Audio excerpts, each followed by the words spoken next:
I just got back this morning from COP27, and there tens of thousands of people were beavering away trying to solve humanity's greatest issue of climate change.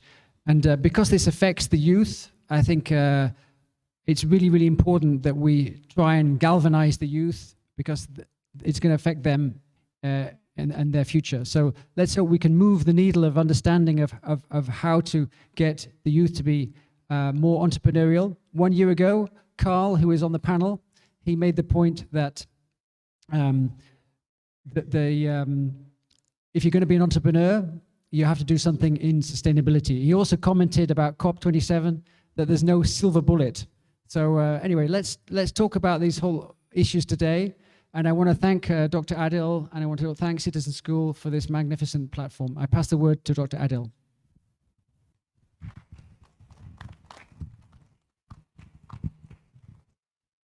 Thank you very much. I appreciate your attendance. I appreciate the panel. I appreciate the opportunity to host such an event. This is exactly what I hope this education platform is able to provide to the community. How did the Citizen School as a concept came to be? How did it evolve? It started 10 years ago. So I was predominantly then in the healthcare industry, and I was contemplating getting into education. And I wanted to produce something that was relevant to the need of people at the time and into the future.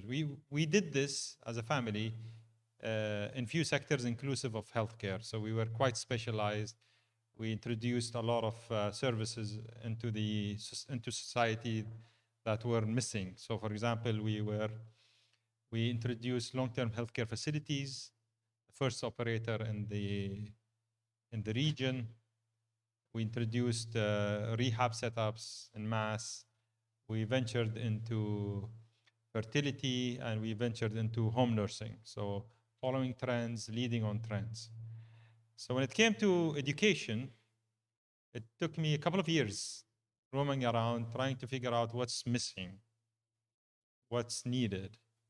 And a couple of aspects that has mesmerized me. And I thought, you know what? Let me try and experience that could attend to those two aspects. Aspect number one is that we came to know that nursery age kids today, 40% of them will have to be self-employed by the time they graduate. The 60% that will hopefully get a job, 60% of them will fall into jobs that we don't know of today. So unlike what has happened in the last 200 years since the Industrial Revolution, and by the way, we've grown as of today 7 billion people only in the last 200 years of a species that existed roughly around 300,000 years. Only the last 200 years, we've grown from 1 billion to 8 billion as of today. So we needed a lot of the same. And that was the reason the education system was structured in a certain way. It took us 13 years to grow from 7 billion to 8 billion. It will take us another 15 years plus minus to get to 9 billion.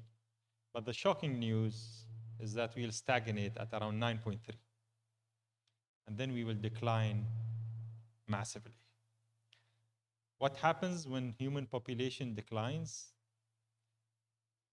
The whole system has to change, because economies will shrink for the first time tremendously. Jobs would reduce. AI is taking over. Machine learning is taking over. So for that kind of a future, what is it that we need to skill up the current generation? What do we hope to get? What do we need to produce as a generation? What are the capabilities that they need to have to own. And the couple of things that I'd like to focus on are that I'm able to produce a generation that is capable of identifying problems or opportunities, communicate them, team up, and produce products and services that can add value back to society and make a living out of it. The other thing that I'd like to grow in that generation is a generation that is able to gauge their quality of life and be able to enhance it for themselves and for others. It is something that it has never been introduced properly into our education system. We've always grown into societies that have introduced certain metrics of what happiness is, what success is, what's the importance of time, a lot of concepts that we live in and take for granted as to be the reality. But are we being able to gauge our quality of life? Can you define what is your quality of life and then measure it and enhance it for yourself and others? So it's the second venture that I am keen on, and I'm hoping to develop an education experience that could deliver on that. So this is the basis and the root of the idea behind the school, Citizens. I don't like to call it a school. I like to refer to it as an experience, because it's an experience that encompasses students and their parents and society in large with all stakeholders. We are developing our teachers, so we don't call them teachers anymore. We call them mentors. Why do we call them mentors? Because they are no longer the source of knowledge. The source of knowledge is TikTok now, or social media. It's so readily available. It's freely available and it's quite updated. They are hopefully the mechanism, the mentors that will help the next generation know what to do with knowledge and be able to then have the skill sets to add value to society and make a living out of it. I'm very glad to have you here today. Most of you are alumni of very reputed universities that have been leading humanity and the concept of knowledge across the world. And I would love to hear from you on what you believe our education experience has to deliver and help us evolve our experience to the next level.